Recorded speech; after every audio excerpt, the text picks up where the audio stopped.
សូម្បីតែសត្វស្រមោចមិនស្មើនឹងរូនដំរីពេលដែលដំរីដើរជន់សម្បុករបស់វាក៏ស្រមោចតដៃនឹងដំរីដែរស្រមោចមិនអត់ធន់ជាមួយដំរីទេបងអូនគាត់ថាបងអូនត្រូវពិចារណាសត្វស្រមោចគ្រាន់តែជាបងអូនសត្វស្រមោចទោះបីយើងយកស្ករទៅដាក់ក្បែរសម្បុករបស់វាហើយយើងព្យាយាមទៅកំទេចសម្បុកស្រមោចក៏ស្រមោចតដៃជាមួយយើងដែរសត្វស្រមោចមិនរត់មករកស្ករចោលសម្បុកនោះទេបងអូនវិភាគនេះមានន័យថាបងអូន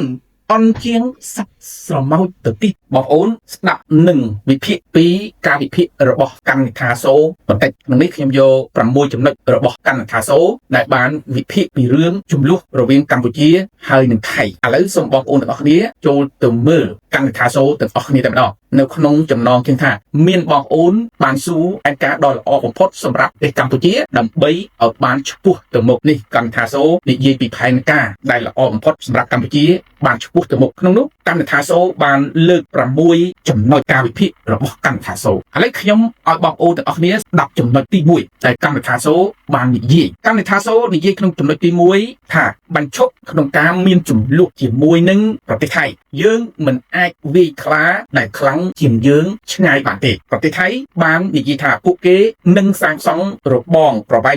27គីឡូម៉ែត្រនៅតាមបណ្ដោយព្រំដែនត្រង់កន្លែងពាត់បណ្ដាលនោះខ្ញុំគិតថាឲ្យគេធ្វើចំណាយលុយខ្លួនគេទៅបើបែបនេះនាពេលអនាគតនឹងមិនមានចំនួនព្រំដែនទៀតទេដែលបានធ្វើឲ្យខាតបង់សេដ្ឋកិច្ចរាប់ពាន់ដុល្លារនេះនៅក្នុងចំណុចទី1ដែលកម្មនិថាសូបាននិយាយបងប្អូនកម្មនិថាសូនិយាយនៅក្នុងចំណុចនេះខុសស្រឡះកម្មនិថាសូចង់ឲ្យយើងបញ្ឈប់ចំនួនជាមួយនឹងថៃដោយសារថៃខ្លាំងដូចខ្លាហើយថាយើងនេះអត់អាចយកឈ្នះខ្លាបានទេប៉ុន្តែសួរថាតើយើងបានប្រើអាវុធខ្លាំងរបស់យើងឬនៅកម្មនិថាសូបានមើលប្រវត្តិសាស្ត្ររបស់ខ្មែរឬនៅយើងធ្លាប់ឈ្នះថៃនៅឆ្នាំ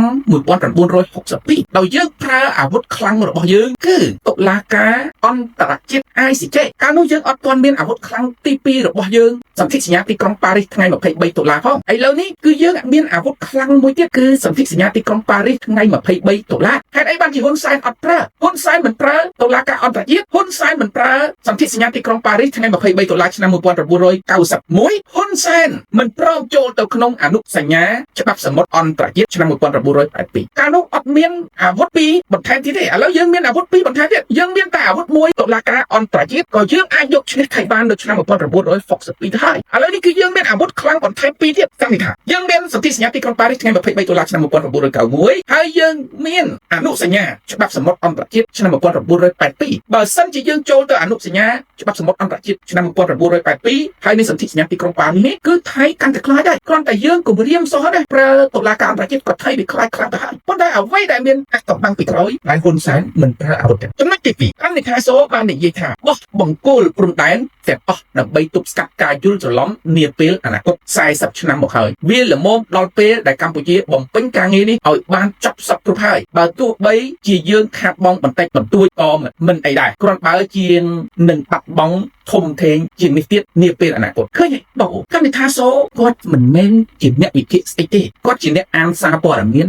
ប៉ុន្តែគាត់គ្មានទេពកោសល្យក្នុងការវិភាគទេឥឡូវគាត់ថាបោះបង្គោលព្រំដែនឲ្យអស់ដើម្បីទប់ស្កាត់កុំឲ្យមានការយល់ច្រឡំទៅអនាគតបោះមក40ឆ្នាំហើយវាល្មមចប់សពគ្រប់ហើយណាគាត់អត់បានស្រាវជ្រាវយកមកសរសេរបង្គោលព្រំដែនដែលបោះជាមួយហ៊ុនសែននេះមិនមែន40ឆ្នាំទេបងប្អូនជាពលរដ្ឋតែបោះក្រោយអនុសារណៈយោគយល់គ្នា MOU ឆ្នាំ2000ឆ្នាំ2001តែក្រោយឆ្នាំ2001នេះតើបង្កើតគណៈកម្មការព្រំដែននេះតើអញ្ចឹងរយៈពេលប្រហែលរយៈពេល20ឆ្នាំជាងតែប៉ុណ្ណោះប៉ុន្តែហេតុអីបាននៅក្នុងកំឡុងពេលដែលបោះបង្គោល20ឆ្នាំជាងនឹងមិនព្រមប្រើយន្តការអន្តរជាតិតុលាការអន្តរជាតិដែលយើងធ្លាប់ឈ្នះថៃមិនព្រមប្រើយន្តការសន្ធិសញ្ញាទីក្រុងប៉ារីសថ្ងៃ23តុលាឆ្នាំ1991ប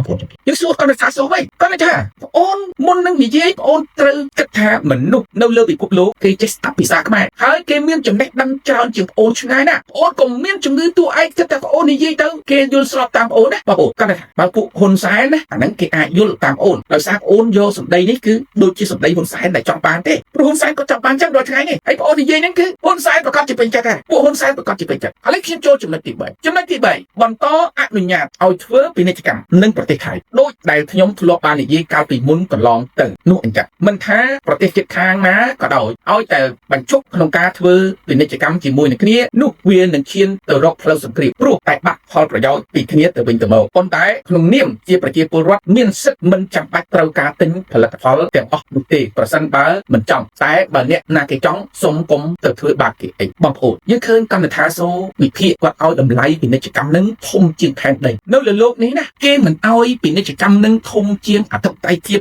បូរណភាពទឹកដីរបស់គេទេសូម្បីតែសត្វស្រមោចមិនស្មើនឹងរូមដំរីពេលដែលដំរីដើរជន់សម្បុករបស់វាក៏ស្រមោចតដៃនឹងដំរីដែរស្រមោចមិនអត់ធន់ជាមួយដំរីទេបងអូនគាត់ថាបងអូនត្រូវពិចារណាសត្វស្រមោចគ្រាន់បើជាបងអូនសត្វស្រមោចទោះបីយើងយកស្ករទៅដាក់ក្បែរសម្បុករបស់វាហើយយើងព្យាយាមទៅកំទេចសម្បុកស្រមោចក៏ស្រមោចតដៃជាមួយយើងដែរសត្វស្រមោចមិនរត់មករកស្ករចោលសម្បុកនោះទេបងអូនវិភាគនេះមានន័យថាបងអូនអន់ជាងសត្វស្រមោចទៅទៀតបងប្អូនឃើញទេអាមេរិកគឺគេនិយាយពាក្យថា American First គឺប្រទេសអាមេរិកមុនគេបង្អស់អាមេរិកអត់មានឲ្យបាត់ទឹកដីសូម្បីតែមួយចង្អាមណាទេបងប្អូនជំរាបហើយគេមិនយកពាណិជ្ជកម្មទៅដូរទឹកដីគេទេរាល់ថ្ងៃនេះអាមេរិកចំណាយលុយចំណាយពាណិជ្ជកម្មណាសុខចិត្តខាតពាណិជ្ជកម្មដើម្បីការពារអធិបុលការពារទឹកដីគេតែកាន់តែថាសូបងអូននៅក្នុងសហរដ្ឋអាមេរិកបងអូនបានរៀនសូត្រពីអាមេរិកទេបងអូនចង់ឲ្យកម្ពុជាយកផែនដីទៅដូរយកពាណិជ្ជកម្មហ្នឹងគឺបង្ហាញនៅភាពទុនខ្សោយមានន័យស្មើនឹងយកអធិបតេយ្យភាពបូរណភាពដែនដីរបស់ខ្លួនហើយនឹងអំណាចរបស់ខ្លួនហ្នឹងទៅដូរយកពាណិជ្ជកម្មហើយអញ្ចឹងបងអូនវិភាគនឹងខុសឆ្ងាយណាស់បងអូនមុននឹងយកមកវិភាគប្រាជ្ញមហាជនណាបងអូនត្រូវគិតពិចារណាអ្វីដែលបងអូនគិតថាត្រឹមត្រូវរបស់អូននេះគឺវាខុសបងគ្រាន់តែប្រាប់ចិត្តទេឥឡូវខ្ញុំចូលចំណុចទី4កម្មវិធីសូនិយាយថាជួយប្រជាជនដែលបានបាត់ដីបាត់ផ្ទះរដ្ឋាភិបាលកម្ពុជាគឺនៅសល់ដីទំនេរច្រើនណាស់អាចចែកជូនដល់ប្រជាពលរដ្ឋម្នាក់មួយប្លង់បាននេះបងប្អូនច្បាស់ណាស់កម្មវិធីសូនិយាយមកចេញកន្ទុយច្បាស់តែម្ដងគឺយុទ្ធសាស្ត្រកាត់ដីដូរអំណាចរបស់ហ៊ុនសែនយុទ្ធសាស្ត្រកាត់ដីដូរសន្តិភាពរបស់ហ៊ុនសែននៅលើពិភពលោកនេះគ្មានអ្នកណាគ្មានប្រទេសណាមួយកាត់ដីដូរសន្តិភាពដោយតកូលហ៊ុនសែនទេអានេះយុទ្ធសាស្ត្រនេះហ៊ុនសែនធ្លាប់លេងជាមួយយួនទៅហើយធ្លាប់កាត់ដីភូមិហេសំរិនដើម្បីដូរយកអំណាចទៅហើយធ្លាប់កាត់ដីបែកខាងកើតសមុទ្រកោះត្រល់ដើម្បីដូរអំណាចទៅហើយហ៊ុនសែនបានទៅកែផែនទីបោនຂະຫນາດ1លើ100,000ទៅជាផែនទីຂະຫນາດ1លើ25,000ទៅហើយអានេះគឺល្បិចកាត់ដីដូរអំណាចដូចខ្ញុំបានព្យាករពេលមុនចាត់ថាហ៊ុនសែនចុងក្រោយនឹងមិនប្តឹងទៅតុលាការអន្តរជាតិទេហើយមិនប្រើយន្តការអន្តរជាតិនឹងប្រើ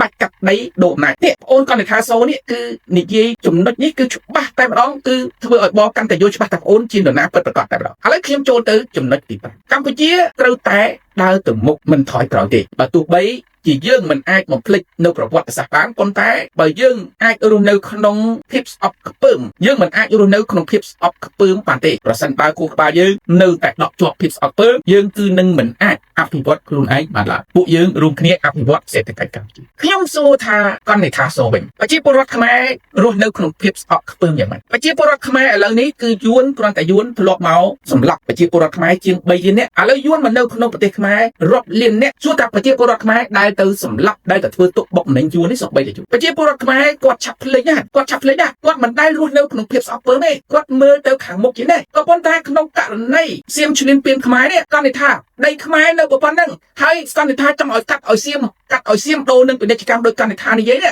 អញ្ចឹងថ្ងៃក្រោយឡើងសៀមចង់បានដីខ្មែរទៀតសៀមធ្វើចឹងទៀតកណ្ឌិថាគិតធ្វើមិនដែរយួនធ្វើចឹងទៀតយូរមិនអស់ទឹកដីខ្មែរទេនៅក្នុងរដ្ឋធម្មនុញ្ញខ្មែរបានចែងច្បាស់ណាស់កណ្ឌិថាជនណាក៏ដោយដែលកាត់ទឹកដីឲ្យបរទេសមួយចំណែកណាគឺជាជនក្បត់ជាតិនៅក្នុងមាត្រា440ច្បាស់ណាស់ចឹងចំណុចនេះគេចោទប្អូនថាជនក្បត់ជាតិណាកុំជឿចាប់ព្រោះប្អូនវិភាគមកចូលលក្ខណៈជនក្បត់ជាតិក្នុងច្បាប់ក្រមព្រហ្មទណ្ឌរបស់កម្ពុជាស្ដីអំពីជនក្បត់ជាតិជនណាដែលកាត់ដីមួយចំណែកណាឲ្យបរទេសគឺជាជនក្បត់ជាតិឥឡូវខ្ញុំចូលទៅចំណុចទី6ដែលកម្មថាសូបាននិយាយគោលដៅរយៈពេលយូរអង្វែងរបស់យើងគឺត្រូវមានគោលនយោបាយសន្តិសុខដែលអាចទប់ស្កាត់នឹងតុល្យភាពអ្នកជិតខាងរបស់យើងប្រសិនបើអាចទៅរួចយើងត្រូវចងសម្ព័ន្ធជាមួយនឹងសហរដ្ឋអាមេរិកដើម្បីការពារខ្លួននៅពេលអនាគតយើងមិនអាចអនុញ្ញាតឲ្យឆ្នាំ2025នេះកើតឡើងសារជាថ្មីម្ដងទៀតបានទេកណ្ឌិថានិយាយថាឲ្យគណៈបកប្រជាជនឲ្យហ៊ុនសែនទៅចងសម្ព័ន្ធអាមេរិកកណ្ឌិថាមានបានមើលប្រវត្តិសាស្ត្រទេ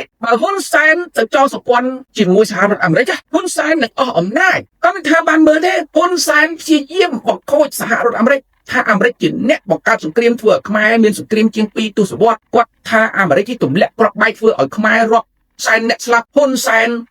ទៅវាយអាគាររបស់សហរដ្ឋអាមេរិកនៅរៀមកំទេចចោលហើយដាក់លានដ្ឋានយោធារបស់ចិន ហ៊ុនសែនប្រកាសឲ្យទាហានរបស់កម្ពុជាកំទេចអាវុធរបស់សហរដ្ឋអាមេរិកហ៊ុនសែនបានទៅនិយាយជាអន្តរជាតិនៅទីម៉ូខាងកើតថាអង្គការសហប្រជាជាតិនេះបើអត់ហ៊ុនសែនទេគឺនឹងបង្កើតសង្គ្រាមស្រុកខ្មែរបាត់ទៅហើយសួរតែហ៊ុនសែនចង់ធ្វើសមាហរណកម្មប្រទេសកម្ពុជាឲ្យចូលជាមួយនឹងប្រទេសសេរីទេមិនអាចទេហ៊ុនសែនទៅចាប់ដៃតកុំនេះព្រោះហ៊ុនសែនដឹងច្បាស់ថាបើសិនជាប្រទេសកម្ពុជាអនុវត្តលទ្ធិប្រជាធិបតេយ្យគឺត្រកូលហ៊ុនសែននឹងត្រូវខ្សឹងខ្សែអញ្ចឹងបងអូនវិភាគមកដូចអត់អ្នកតាមដាននយោបាយបងអូនវិភាគមកខុសស្រេះឡា6ចំណុចរបស់កណ្ដាថាបង្ហាញច្បាស់ថាកណ្ដាថាគឺជានរណាសូមបងអូនទាំងអស់គ្នាពិចារណាទៅតាមការគូ